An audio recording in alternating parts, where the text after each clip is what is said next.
Hai un problema sensorial, un problema de miopía, de enfoque, un problema auditivo tamén. Non escoita. Eu preguntáballe pola xencia e en concreto polas unidades que antes se chamaban de produción, Centro Dramático Galego,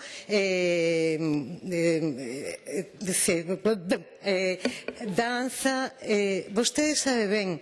E preguntáballe no concreto por algo que ten obriga de informar, por informes sobre a execución, cumprimentos, obxectivos da Axencia no ano 2016. O obxecto seu, ou a súa responsabilidade é fomentar e apoiar a cultura.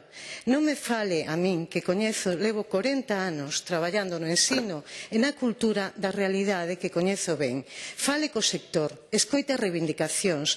O sector do audiovisual ten moitas reivindicacións que facer, está sendo maltratado. Temos xente premiada internacionalmente, non porque a Consellería busque recursos de financiamento para internacionalizar, non, por mérito propio e con moitísimo esforzo, que están sendo maltratadas, produtoras e personalidades importantes. Temos un sector emerxente que non ten nichos de creación. A Cidade da Cultura, ese delirio de grandeza faraónico, absorbe moitísima cantidade que non ten retorno. Nós o que lle pedimos é, a nivel de audiovisual, que programas de cooperación con outros sectores teñen desenvolvido, por exemplo, cousiñas concretas.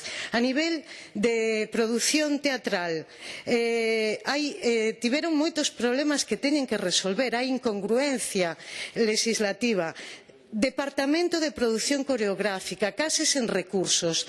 A xente da danza está protestando con respecto a isto. Fale ca xente da danza, fale ca xente da música, fale ca xente do cinema, fale ca xentes das artes escénicas, do teatro, fale co circo, con todos os sectores e coñecerá a realidade. Agora fala do libriño que está moi ben, pero que non é a realidade. Terminou o seu tempo, gracias.